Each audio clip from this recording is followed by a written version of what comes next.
Hello बच्चा party, welcome in CBSE classes for 9th class. तो बच्चा पार्टी हम लोगों ने इससे पहले वेरियस टाइप्स के मॉडल्स के बारे में डिस्कस किए कि जो एटम के स्ट्रक्चर से क्या हुए जुड़े हुए। सबसे पहले हमने थॉमसन मॉडल पढ़ी, उसके बाद में हम लोगों ने थॉमसन मॉडल के बाद में हमने थोड़ा रदरफोर्ड मॉडल के बारे में डिस्कस किए, और रदरफोर्ड मॉडल के बाद में हम लोगों ने बोह्र मॉडल के बारे में डिस्कस किए। तो after the completion of the all this model we will be conclude that कि जो एटम होता है, एटम्स का एक न्यूक्लियस होता है, न्यूक्लियस के अंदर में प्रोटॉन होते हैं, और उसके बाद में उसके अराउंड में क्या होते हैं, इलेक्ट्रॉन्स होते हैं, जो कि क्या करते हैं, रिवॉल्व करते अराउंड द सर्कुलर ऑर्बिट। तो हमने ये कंक्लूडेड किए इससे पहले के लेक्चर्स के अंदर में। तो बच्चा पार्टी आज हमको डिस्कस करना है कि जो ऑर्बिट के अंदर में इलेक्ट्रॉन जो रिवॉल्व करते हैं, तो अब वो रिवॉल्व करते जो इलेक्ट्रॉन, तो एक ऑर्बिट, एक फिक्स्ड ऑर्बिट के अंदर में रिवॉल्व करते हैं। अब फिक्स्ड ऑर्बिट का मतलब आपको मैंने पहले ही बता चुका हूं कि डिस्क्रिएट एक वर्ड को यूज किया था मैंने। अब डिस्क्रिएट ऑर्बिट का मतलब क्या होता है कि अलग अलग ऑर्बिट के अंदर में इलेक्ट्रॉन्स क्या करते हैं, रिवॉल्व करते हैं। तो फिर हमारे माइंड के अंदर में एक सवाल था कि जब अलग अलग ऑर्बिट के अंदर में इलेक्ट्रॉन्स क्या करते हैं, रिवॉल्व करते हैं, तो क्या हर ऑर्बिट के अंदर में सिमिलर इलेक्ट्रॉन रिवॉल्व करते हैं, या same number of electron revolve करते हैं, या डिफरेंट नंबर ऑफ इलेक्ट्रॉन क्या करते हैं, रिवॉल्व करते हैं। ऐसे हमारे माइंड के अंदर में बहुत सारे सवाल थे। उसके साथ में हमारे माइंड में और एक क्वेश्चन था कि जनरली कि किस ऑर्बिट में इलेक्ट्रॉन्स पहले रिवॉल्व करेगा और किस ऑर्बिट में इलेक्ट्रॉन बाद में रिवॉल्व करेगा। तो ऐसे कई सारे हमारे माइंड में सवाल थे। तो इन सवाल का आंसर देने के लिए सबसे पहले आए बोर्स के साथ में, बोर्स के मॉडल को लेकर के, बोर्स के मॉडल के ऊपर एक्सप्लेनेशन देने के लिए आए कौन, चार्ल्स ब्यूरी। और चार्ल्स ब्यूरी सर ने फर्स्टली एक्सप्लेनेशन देने का क्या किया, प्रयास किया। अब इन्होंने क्या किया, इलेक्ट्रॉन को क्या कर दिए, अरेंज करने का प्रयास किया। ऑर्बिट के अंदर में किस प्रकार से इलेक्ट्रॉन हो गए, कितने इलेक्ट्रॉन हो गए, कैसे इलेक्ट्रॉन हो गए, इन सभी चीजों के बारे में इन्होंने क्या करिए, एक्सप्लेनेशन दी। तो इनके हिसाब से, अगर एक्सप्लेनेशन के हिसाब से अगर बात करें, तो इलेक्ट्रॉन जो होते हैं एक फिक्स्ड नंबर में एक ऑर्बिट के अंदर में रिवॉल्व करते हैं, एक फिक्स्ड नंबर में। अब फिक्स्ड नंबर का मतलब क्या होता है, पहले इस चीज को समझना पड़ेगा। मतलब हर ऑर्बिट की कैपेसिटी क्या है, फिक्स्ड है। और उसके पहले कि अब इलेक्ट्रॉन रिवॉल्व करेगा तो कौन से ऑर्बिट में पहले इलेक्ट्रॉन इंटर करेगा, इसके लिए इन्होंने 3 रूल्स बताए, जिसको हम लोग क्या बोलते हैं कि हम लोग जिसको बोलते हैं बोर्स-ब्यूरी स्कीम करके। बोर्स-ब्यूरी स्कीम करके एक स्कीम फेमस है। आप बोलो देखो कुछ नया नहीं बता रहा, आपके एनसीईआरटी में एक टर्म है बोर्स-ब्यूरी स्कीम करके। अब बोर्स-ब्यूरी स्कीम का मतलब क्या होता है कि बोर्स के मॉडल के आधार पर ब्यूरी सर, मतलब चार्ल्स ब्यूरी सर ने कुछ एक्सप्लेनेशन दिए, कुछ चीजें बताए, कुछ लॉज बताए, 3 रूल्स बताए। उन 3 रूल्स किस प्रकार से थे उनके बारे में हम लोग डिस्कस करने वाले हैं। तो वो रूल्स के आधार पर क्या किया गया, इलेक्ट्रॉन्स को क्या किया गया, डिस्ट्रीब्यूट किया गया किसके अंदर में, सेल्स के अंदर में। तो बच्चा पार्टी पहले एक बात हम ओवरलुक कर लेते हैं कि पहली बात तो सेल किस प्रकार से होती है। तो पहले एक सेल का एक एटम का न्यूक्लियस होता है। अब एटम के न्यूक्लियस में अकॉर्डिंग टू अभी तक के प्रोटॉन से, लेकिन अभी तक के जब तक के जो डिस्ट्रीब्यूशन किया गया तब तक के न्यूट्रॉन्स की डिस्कवरी हो चुकी थी।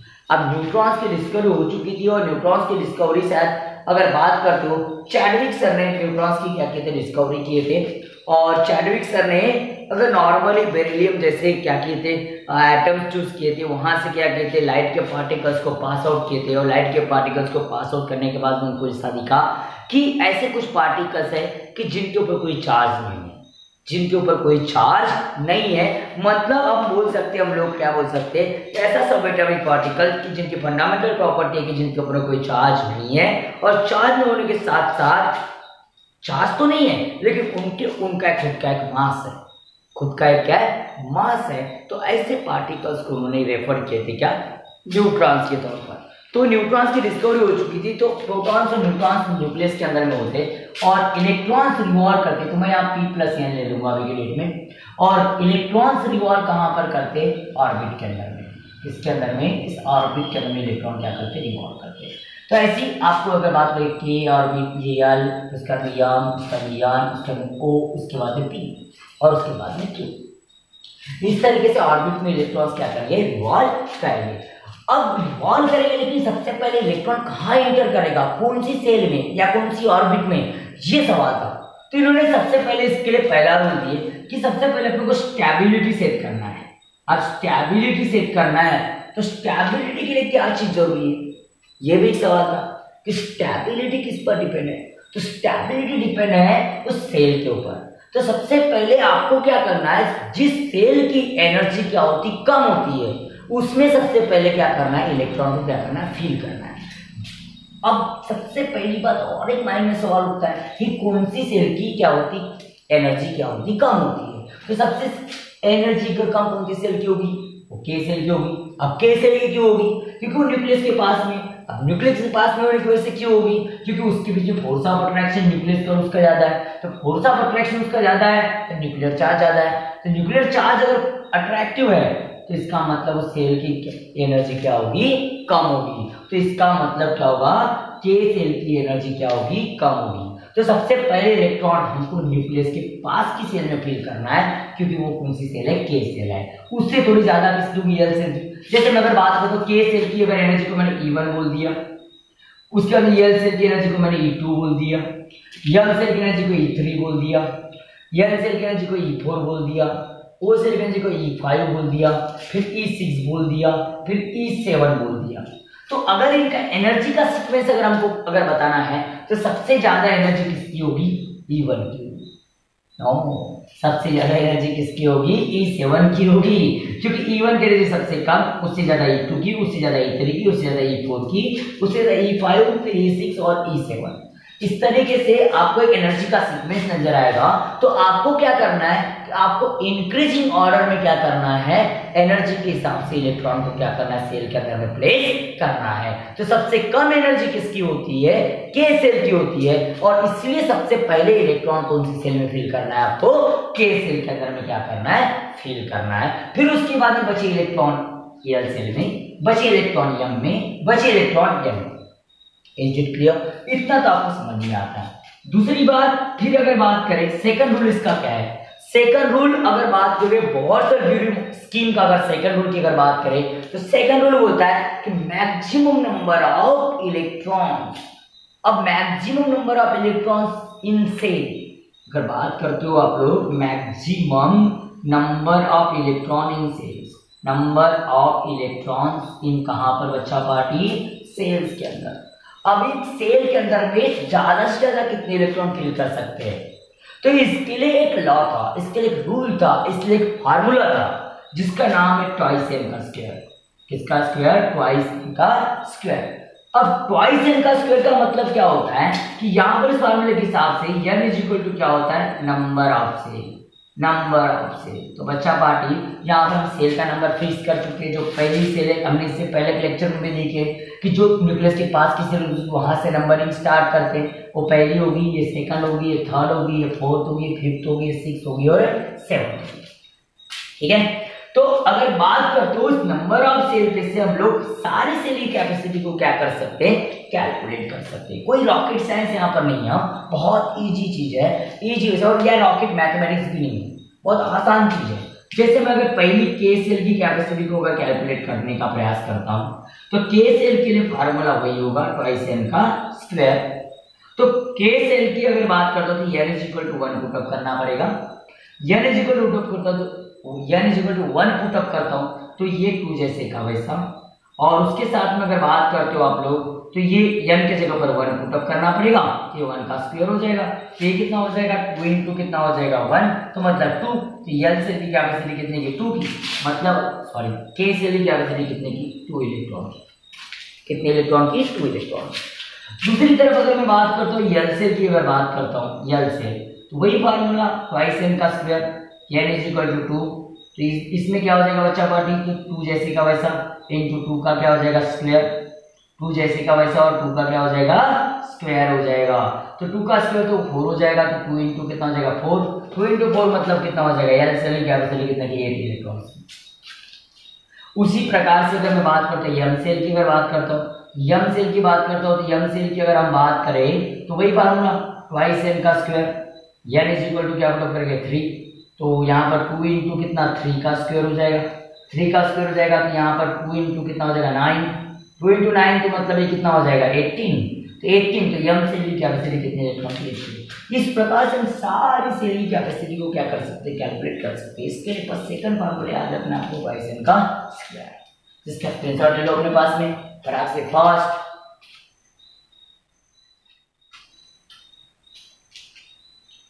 चलो उम्मीद करता हूं इसका स्क्रीनशॉट आप लोगों ने ले लिए होंगे। बहुत आसान है। इसी प्रकार से एन सेल की, इसी प्रकार से ओ सेल की, इसी प्रकार से पी सेल की, इसी प्रकार से क्यू सेल की आपको कैपेसिटी क्या करना है? फाइंड आउट करना है। ओके, अब देखो यार, अब ये कैपेसिटी तो होगी, लेकिन तीसरा रूल क्या अजीब गरीब है। तीसरा रूल क्या बोलता है? ऑक्टेट रूल है। थर्ड वाला रूल जो था, जो बोहर-बुरी मॉडल स्कीम का थर्ड रूल था, ऑक्टेट रूल था। अब ऑक्टेट वर्ड आपके लिए नहीं है। अब ऑक्टेट रूल का मतलब हम आउटर मोस्ट सेल के अंदर, अब बोलोगे सर आउटर मोस्ट सेल का मतलब क्या होता है?